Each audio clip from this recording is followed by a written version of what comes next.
Me llamo Reza Ahmadi, soy de Irán, y esta es la historia de mi vida. Una historia de cicatrices, fe y transformación. Cada marca en mi cuerpo guarda un fragmento de mi viaje, que comenzó en las bulliciosas calles de Qom, una ciudad donde el fanatismo religioso es tan natural como el aire que se respira. De que, para comprender mi testimonio, hay que entender que en Irán, la fe no es solo una creencia, es parte del alma, la sangre que corre por las venas, el ritmo del corazón que late en cada instante de la existencia. Nací en 1985, en una familia con profundas raíces islámicas, 3 generaciones de mulás. Mi padre, Hassan Ahmadi, era una figura respetada y enseñaba jurisprudencia islámica en el seminario Qom. Mi abuelo, a su vez, fue uno de los primeros en apoyar la revolución islámica, y en nuestro hogar, la devoción no era solo una práctica, sino una forma de vida, de sol a sol. Mi madre descendía de un linaje especial, los Sayyids, aquellos que remontan su ascendencia directa al profeta Mahoma. Su fe era tan intensa que, incluso en casa, nunca se quitaba el chador negro que le cubría el cuerpo, dejando solo el rostro al descubierto. Recuerdo que decía, con voz llena de convicción, el paraíso yace bajo los pies de las madres que crían guerreros para Alá. Ese era el espíritu que dominaba nuestro hogar. En nuestra vida diaria, la oración, namaz, no era solo una obligación, era el eje que sustentaba toda nuestra existencia. 5 veces al día, sin falta, nuestro hogar se convertía en un verdadero santuario. Mi padre nos guiaba con una voz potente que hacía vibrar las paredes. Recitaba versículos del Corán con una precisión que yo ya memorizaba antes de saber. A los 6 años, ya conocía grandes pasajes del libro sagrado. Todas las mañanas, antes del Fajr, la oración del amanecer, me despertaba para que la recitáramos juntos. Incluso en el frío intenso de las primeras horas de la mañana en Qom, sentía mi corazón arder con su devoción. Me decía con orgullo, tu nombre significa aquel que complace a, y esa debe ser la razón de cada respiración. Mis recuerdos de infancia están pintados de intensos tonos, especialmente el rojo. Durante el mes de Ashura, las calles de Qom se convertían en ríos de dolor y fe. Desde los 8 años, marchaba en procesiones de autoflagelación, golpeándome el pecho al ritmo de los cánticos que lamentaban el martirio del imán Hussein. Para nosotros, el dolor físico era una forma de demostrar nuestra lealtad a los imanes que sacrificaron sus vidas por el Islam. Pero no todo fue color de rosa. Mi hermana menor, Zahra, desapareció de mi vida a los 12 años. La enviaron a vivir con una tía en Mashhad después de que mi padre descubriera que escuchaba música pop. Un pecado imperdonable para él. Su ausencia se convirtió en un recordatorio constante del precio de la desobediencia en nuestra familia. Pasé la mayor parte de mis días en la madrasa, donde las enseñanzas no solo trataban sobre el Corán o los hadices, sino también sobre cómo ser un verdadero guerrero de la... Nuestros maestros no ocultaban que el Islam no es solo una religión de paz, es una religión de verdad, y esta verdad debe defenderse incluso con la vida. Estas palabras resonaron en mi corazón adolescente, despertando un gran deseo de demostrar mi valía en la causa de Alá. A los 15 años, mi reputación de joven devoto era conocida en todo el... Me ofrecí como voluntario para unirme a la policía de la moral, las patrullas que vigilaban cualquier señal de comportamiento contrario a los preceptos islámicos. La sensación de poder que me proporcionaba reprender a una mujer por mostrar un mechón de pelo, o interrumpir a un grupo de jóvenes que escuchaban música occidental, alimentaba no solo mi ego, sino también mi creencia de que servía a algo divino. Mis sueños estaban llenos de imágenes de martirio, inspirados por las historias que nos contaban sobre los jóvenes que murieron en la guerra. Creía que este era el camino correcto, una vida dedicada a Alá, hasta mi último. En las paredes de mi habitación colgaban las fotos de los mártires, aquellos valientes jóvenes que corrían a través de campos minados para abrir paso a las tropas. Sus ojos, serenos y firmes, parecían observarme cada vez que los... Me hicieron una promesa silenciosa. Algún día, yo también podría alcanzar esa gloria, pero Dios, en su infinita misericordia, tenía un plan diferente para mí. Un camino que solo comenzaría a revelarse en una noche especial de Ramadán, que cambiaría para siempre el curso de mi... Tenía 17 años. Mi corazón ardía con la llama del fanatismo. Como miembro activo del Basish, la milicia juvenil que defendía el Islam, era conocido por mi total dedicación a la causa. Mi padre, lleno de orgullo, me observaba en las patrullas nocturnas, mientras yo vigilaba las calles y corregía cualquier comportamiento que se desviara de los preceptos sagrados. En la mezquita, donde pasaba la mayor parte de mi tiempo, me lastimaba las manos a menudo al castigar a quienes se desviaban del camino de Alá. Bajo la tutela del líder, nos sumergíamos en noches de riguroso estudio de la Sharia, las leyes sagradas del Islam, y nos imponíamos castigos extremos. Para nosotros, el dolor era purificación. Cada gota de sangre derramada borraba nuestros pecados. Recuerdo bien una noche calurosa del verano de 2002. Recibimos un soplo, una reunión secreta en una casa a las afueras de Com.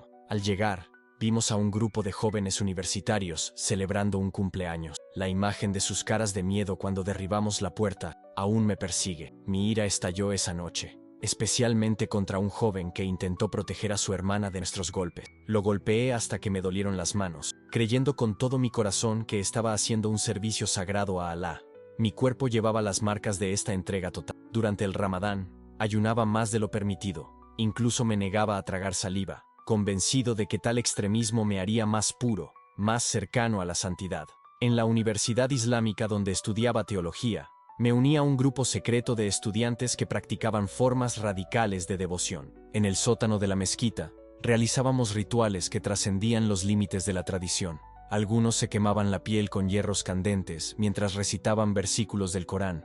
Otros ayunaban hasta perder el conocimiento. Yo destacaba por soportar el dolor como pocos. Mi reputación creció tanto que el Ayatolá Mousavi, nuestro líder, me confió una misión especial: identificar cualquier signo de apostasía o desviación religiosa dentro de la universidad. Me convertí en los ojos y oídos de la policía religiosa, escuchando conversaciones a escondidas y escaneando celulares en busca de cualquier influencia occidental o cristiana. Cada informe, cada familia que entregaba, era para mí una medalla más en una prueba de mi compromiso con. Una de mis tareas más difíciles fue participar en los interrogatorios de sospechosos de apostasía. En el sótano a oscuras de la mezquita, observaba, y a veces incluso participaba, cómo se presionaba a los desviados para que volvieran al camino recto. El sonido de los gritos se mezclaba con las oraciones que resonaban por los altavoces, creando una especie de sinfonía oscura que, en mi mente fanática, parecía música divina. Fue en una noche como esa que todo cambió. Habíamos recibido información sobre un grupo de cristianos conversos que se reunían en secreto en una casa del antiguo barrio de Com. El Ayatolá Mousavi me eligió para liderar el ataque, una clara muestra de su confianza en mi fervor religioso. Recuerda, me dijo, entregándome la dirección, la apostasía se castiga con la muerte. Esta noche, rendirás un gran servicio a Alá. Mientras conducía hacia el lugar con un grupo de 5 miembros del Basij, mi corazón latía con fuerza de emoción por la misión. Pero había algo diferente esa noche, una silenciosa inquietud que me corroía por. En ese momento, no sabía que Dios estaba empezando a obrar en mí de maneras que jamás hubiera imaginado. Al llegar, la casa parecía común y corriente, como tantas otras en el casco antiguo. Pero desde dentro llegó un sonido inesperado, un canto suave, casi hipnótico, en farsi. No eran los gritos ni la música que esperábamos. Seguimos nuestro protocolo, dando vueltas alrededor de la casa. Mi mano se cerró con fuerza sobre mi porra mientras daba la señal de derribar la puerta. El crujido de la madera se mezcló con gritos de sorpresa. Entramos furiosos, pero lo que encontramos allí no fue la reunión degenerada que esperábamos. En el centro de la sala había una docena de personas sentadas, en su mayoría familias, en círculo. Una Biblia abierta yacía ante ellos, y verla me llenó de ira. Pero lo que me detuvo en seco no fue el libro, sino la mirada de una señora que me observaba con una calma inquebrantable. «Bienvenido, hijo», dijo con voz serena, en medio del caos que habíamos causado. Era Mariam. Supe su nombre mucho después. Sus siguientes palabras fueron como una espada que atravesó mi alma. «Hemos estado orando por ti». La furia se apoderó de mí. ¿Cómo se atrevía esa infiel a hablarme con tanta calma? ¿Cómo podía decir que rezaban por mí? Antes de que pudiera pensar, mi puño la golpeó en la cara. Pero al caer, ocurrió algo inexplicable. Mariam sonrió, y sus ojos no reflejaban odio, sino compasión. El ataque continuó. Arrestamos a todos, confiscamos sus Biblias y libros cristianos. Pero algo dentro de mí ya había cambiado. Sus palabras, «Hemos estado orando por ti», se resistían a abandonar mi. ¿Por qué alguien perdonaría y oraría por su perseguidor? Cuando denuncié el ataque al Ayatolá, me temblaban las manos. Lo describí todo menos las palabras de Mariam. Por primera vez, sentí que estaba protegiendo a un enemigo de la fe, y no entendía por qué. En las semanas siguientes, la duda me consumía. Intenté ahogarla con más devoción, más rituales, más violencia contra los infieles, pero cada vez, durante un ataque, cuando golpeaba a alguien, veía la mirada compasiva de Mariam. Sus palabras resonaban en mi cabeza, incluso durante los interrogatorios. Y entonces, en una de esas ocasiones, me encontré cara a cara con ella otra vez. Sus heridas eran visibles, Otros interrogadores habían sido menos amables que yo, pero su espíritu permaneció inquebrantable. Cuando le pregunté a Mariam por qué se había convertido al cristianismo, su respuesta me sorprendió. Dijo que había encontrado un Dios que no exigía nuestra sangre, sino que derramó la suya por amor a nosotros. Esa noche, sola en mi habitación, tomé una Biblia que me habían confiscado durante el ataque. Fue una traición. Podría haberme costado la vida, pero algo dentro de mí era más fuerte que el miedo. Abrí esas páginas esperando encontrar errores y mentiras, pero en cambio encontré palabras que comenzaron a sacudir los muros de mi fanatismo. Las visitas secretas a la celda de Mariam se hicieron más frecuentes, siempre con la excusa de interrogarla. Pasaba horas escuchando sus explicaciones del Evangelio. Cada palabra era como agua fresca en medio del desierto de mi alma sedienta. Me habló de Jesús, un hombre que lavó los pies a sus discípulos, perdonó a quienes lo atormentaban y amó incluso a sus enemigos. Este no era el Isaac que conocía, era alguien mucho más inquietante y a la vez, irresistiblemente, mi crisis interna se agravaba cada día. Durante el día cumplía con mis obligaciones en el Basij, pero cada acto de violencia me atormentaba más. Por la noche, escondida bajo las mantas a la luz de mi celular, leía la Biblia. Las palabras de Jesús, especialmente en el Sermón de la Montaña, destrozaron todo lo que creía saber Dios. Un versículo en particular me... Ustedes han oído que se dijo, ama a tu prójimo y odia, pero yo les digo, amen a sus enemigos y oren por quienes los persiguen. ¿Cómo podría un Dios pedir amor a sus enemigos? Mi vida entera había estado marcada por el odio a los infieles. Y ahora esas palabras revolucionarias sacudían los cimientos de mi fe. La gota que colmó el vaso fue cuando descubrí que Mariam había sido condenada a muerte por apostasía. Yo mismo había firmado muchas de esas sentencias, creyendo que era justo, pero esta vez, solo pensarlo me causaba dolor físico, una profunda angustia. Hice algo que nunca pensé que podría hacer. Me arrodillé en mi habitación y por primera vez recé al Dios de María. Fue la noche que me arrodillé a Jesús y mi vida cambió para siempre. Las palabras salieron cortadas, mezcladas con lágrima y confusión. Dios, si de verdad eres el Dios que habla, muéstrame, no puedo vivir así. Conversión no un destello, una voz en el silencio. Fue un despertar lento y doloroso a una verdad con la que había luchado toda mi vida. Cada página de la Biblia que leía en secreto era como un martillo que rompía las cadenas de mi fanatismo.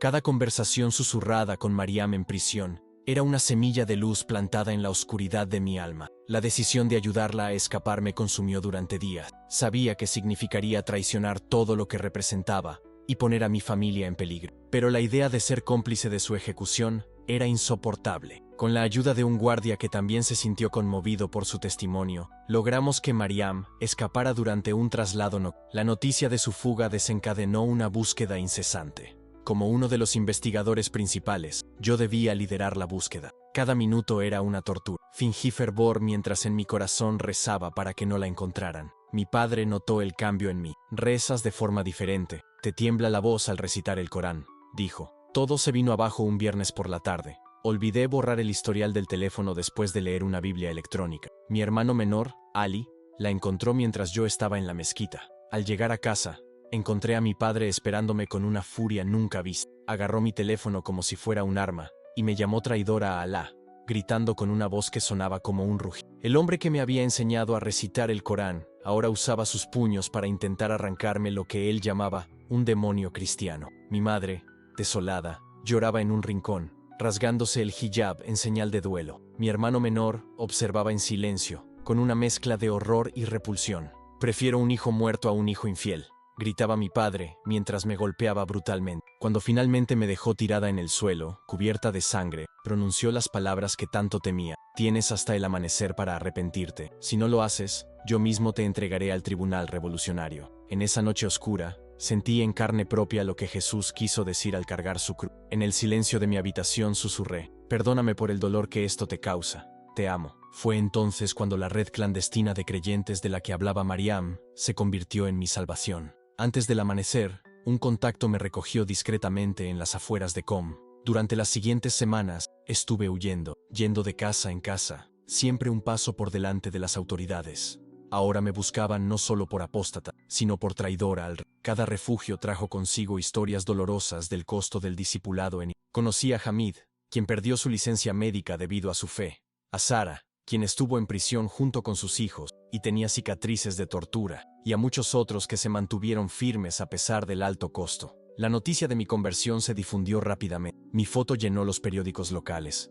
hijo de un respetado clérigo, se une a una secta cristiana. Mi padre concedió entrevistas públicas denunciándome y pidiendo mi arresto. Mi familia celebró un funeral simbólico, declarando el fin de una vida, mientras Cristo me abría una nueva puerta. La iglesia clandestina me acogió como familia. Allí aprendí que el Islam que practicaba con tanto fervor era, en realidad, una prisión, y que la verdad de Cristo, aunque peligrosa en Irán, traía una libertad que ninguna persecución podía arrebatar. Pero mi pasado como perseguidor me atormentaba. Cada rostro herido, cada familia destruida, cada hermano creyente entregado a las autoridades. Todo pesaba en mi conciencia como ¿Cómo puedes perdonarme?, pregunté. En las reuniones secretas la respuesta siempre era la misma. De la misma manera que Cristo os perdonó. Mi libertad como cristiano duró solo 43 días. Fui capturado por la Guardia Revolucionaria durante un intercambio de casas seguro. Una trampa perfecta. La sensación de traición era amarga. Alguien de nuestro círculo había vendido mi piel. La ironía no se me escapó. El cazador se había convertido en la presa. Me llevaron,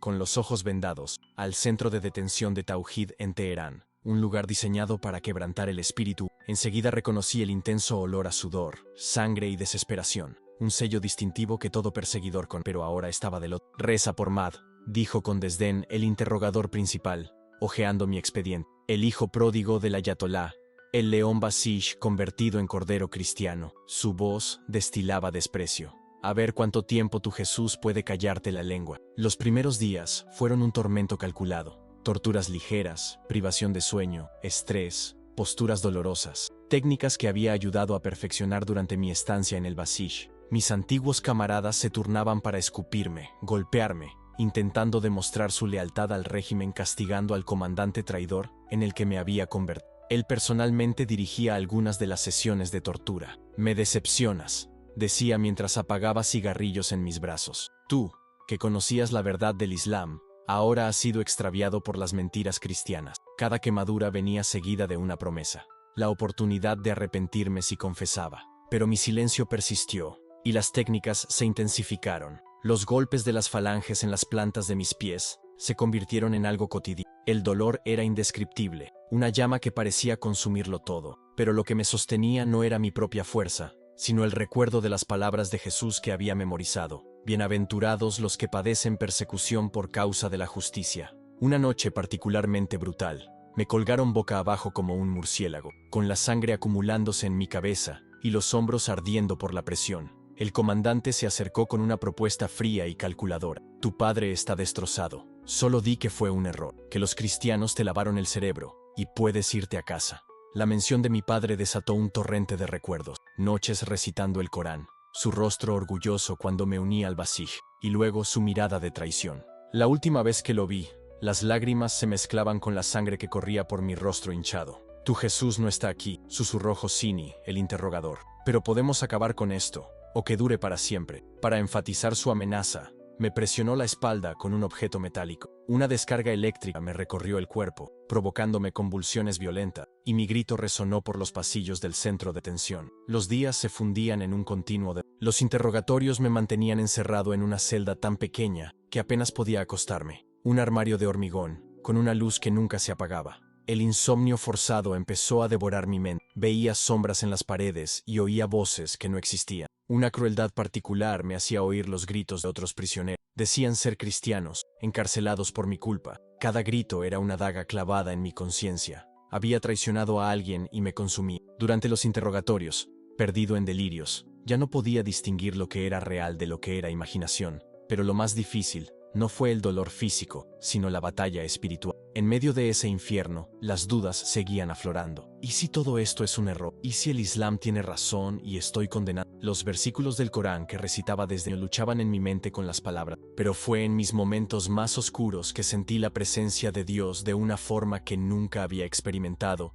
en mis años de devoción islámica. En el silencio de mi celda, entre sesiones de tortura, su paz me llegaba de maneras inexplicables. Las palabras de Pablo cobraron vida. Cuando soy débil, entonces soy fuerte. El punto de quiebre llegó al 30º día de cautiverio. Ginny entró en mi celda con una Biblia y un encendedor en la mano. Es sencillo, dijo con una sonrisa cruel. Quema este libro de mentiras. O podemos empezar con métodos más creativos. Sus ojos brillaban con una promesa de horror que me heló la sangre. En ese momento crítico, con la Biblia y el encendedor delante de mí, las palabras de Mariam resonaron en mi mente. Un Dios que no exige mi sangre, sino que derramó la suya por mí. Mi respuesta fue escupir sangre en el suelo y comenzar a recitar el Evangelio de Juan, que había memorizado. La furia de Ginny desató una nueva oleada de tortura que me llevó al borde de la muerte. En medio del dolor más intenso que jamás había sentido, apareció Davud, un guardia que robaba agua de mis reservas por la noche. Al principio, pensé que era solo otra táctica para doblegarme, pero había algo diferente en sus ojos, una compasión que no podía ocultar. Una noche, en un susurro apenas audible, me reveló: mi hermana también es cristiana, está presa en Mashhad. Davud se convirtió en mi único vínculo con el mundo exterior. Sabía que la iglesia clandestina ayunaba y oraba por mí. También me dijo que mi caso había atraído la atención internacional, razón por la cual aún no me habían ejecutado. El régimen no quería otro mártir cristiano en los titulares. Las noches en mi celda se convirtieron en momentos de comunión con Dios. Mi cuerpo estaba destrozado, pero mi espíritu halló una fuerza sobrenatural. Empecé a cantarle suavemente a Davud, canciones que había aprendido en la iglesia clandestina. Los guardias me golpeaban para que parara, pero las melodías se convirtieron en mi escudo contra la desesperación. Un día, trajeron a un nuevo preso a la celda de al lado. A través de la delgada pared, oí su llanto. Era Hamid, un estudiante universitario arrestado por posesión de literatura cristiana. Empezamos a comunicarnos golpeando suavemente la pared, un código sencillo que creamos. Por la noche, le enseñaba versículos bíblicos, golpe a golpe. La presencia de Hamid me dio un nuevo propósito. Ya no estaba simplemente sobreviviendo, estaba ministrando. Cuando los guardias lo torturaban, cantaba más fuerte para que me oyera. Cuando gritaba de dolor, golpeaba la pared rítmicamente, recordándole que no estaba solo. Mi propio padre vino a visitarme una vez, acompañado por el comandante Hosseini. Su rostro estaba envejecido por el dolor y la vergüenza. «Hijo mío», suplicó, «solo di las palabras, vuelve al Islam, no soporto verte así».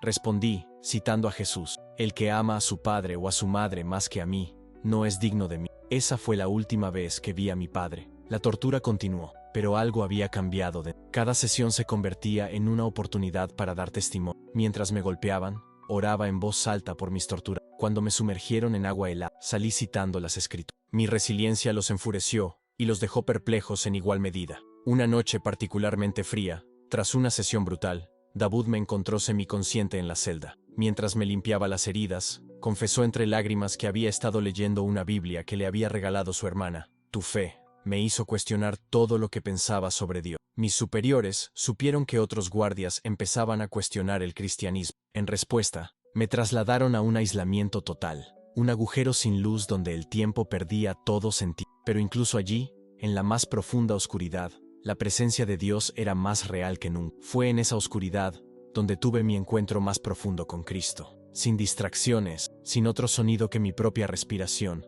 experimenté lo que los místicos llaman la noche oscura del alma. Toda pretensión desapareció. Todo orgullo fue destruido. Solo la verdad desnuda de mi fe permaneció en ese espacio de total soledad. Empecé a comprender que mi encarcelamiento no era solo una prueba, sino un testimonio. Cada cicatriz en mi cuerpo se convirtió en un sello de mi amor por Cristo. Cada día de sufrimiento, una ofrenda de adoración más pura que todas mis oraciones anteriores en la mezquita. Y entonces, llegó la era más inesperada. Después de 3 meses y medio de cautiverio, Davud apareció en mi celda en mitad de la noche, vestido con uniforme de guardia y portando documentos falsos. «Tienes 5 minutos», susurró con urgencia. La siguiente ronda comenzaría pronto. Mi conversión silenciosa finalmente había dado su... El plan había sido meticulosamente orquestado por la iglesia clandestina, con el apoyo de contactos internacionales. Davud lo había arriesgado todo, su trabajo, su libertad, incluso su vida, para ayudar a alguien a quien antes habría perseguido sin duda. La ironía de Dios nunca dejaba de sorprender. Me puse mi uniforme improvisado y caminé junto a él por los oscuros pasillos del centro de detención. Cada paso era una agonía. Mis pies,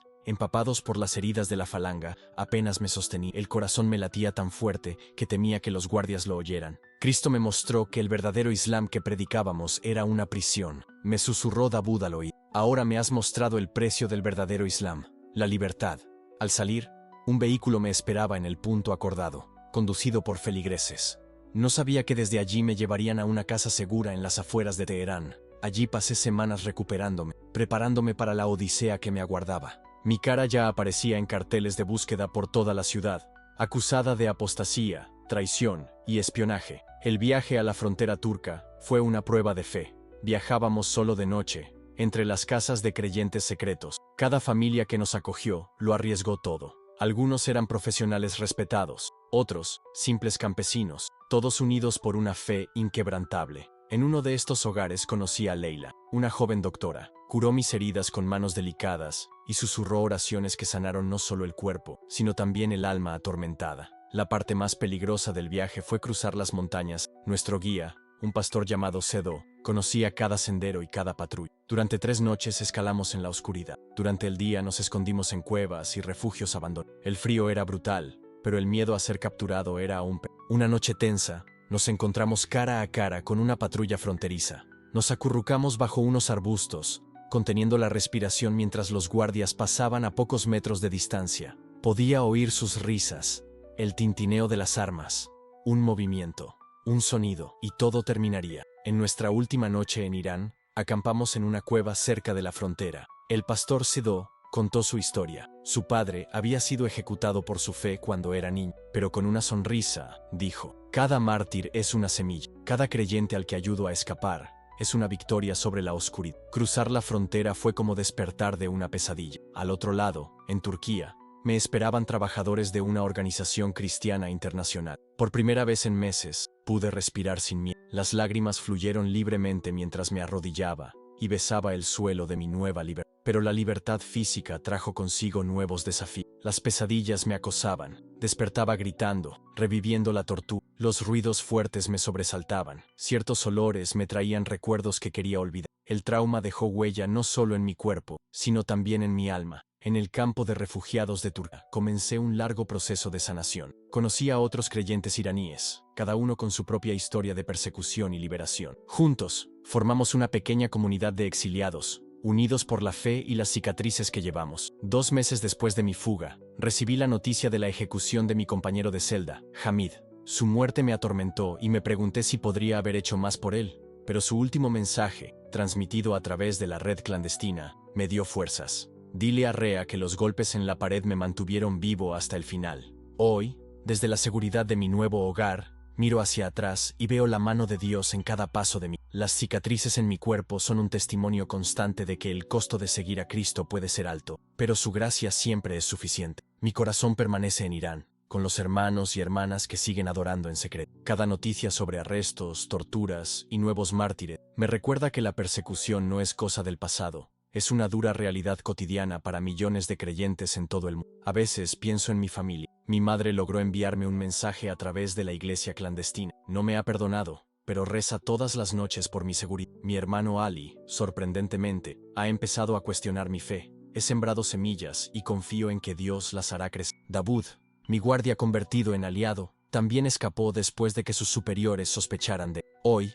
sirve en un ministerio que ayuda a otros conversos iraníes. Su testimonio me recuerda que Dios puede usar incluso las circunstancias más difíciles para su gloria. A quienes leen mi historia desde la comodidad de la libertad religiosa, les insto a que nunca den por sentado este privilegio. La capacidad de abrir una Biblia sin miedo, de adorar abiertamente, de compartir su fe sin riesgo. Estos son dones preciosos que millones solo sueñan. Más que su compasión, los cristianos perseguidos necesitan su apoyo activo, sus oraciones y, sobre todo, su voz. Alcen la voz por quienes han sido silenciados. Cuenten sus historias. No dejen que el mundo olvide que, mientras leen estas palabras, hay hermanos y hermanas que sufren por su fe. Mi testimonio no es único. Es solo una de miles de historias similares de Irán y otros países donde confesar a Cristo puede costarle todo. Pero cada historia de persecución es también una historia de la fidelidad de Dios, de su poder para sostener a sus hijos en las pruebas más difíciles. He perdonado a mis perseguidores. Cristo me enseñó que el amor es más fuerte que el odio y que la gracia es más poderosa que la venganza. Sigo orando por su salvación, así como otros oraron por la mía cuando yo era su perseguidor. La iglesia en Irán crece no a pesar de la persecución, sino en medio de ella. Cada mártir, cada prisionero, Cada familia desplazada es una semilla que Dios usa para expandir su reino. El régimen que busca destruir la fe, sin darse cuenta, está alimentando su crecimiento. Mi oración es que mi historia te inspire a valorar tu fe más profundamente, a estar dispuesto a pagar el precio que sea necesario para seguir a Cristo, y a recordar a aquellos que están pagando ese precio ahora. El Dios que me sostuvo en la celda de tortura, que me dio la fuerza para perdonar a mis torturas, que transformó mi odio en, sea glorificado en cada palabra de este testimonio, porque al final, esta no es solo mi historia, es la historia de su gracia inagotable y su amor incondicional. Amén.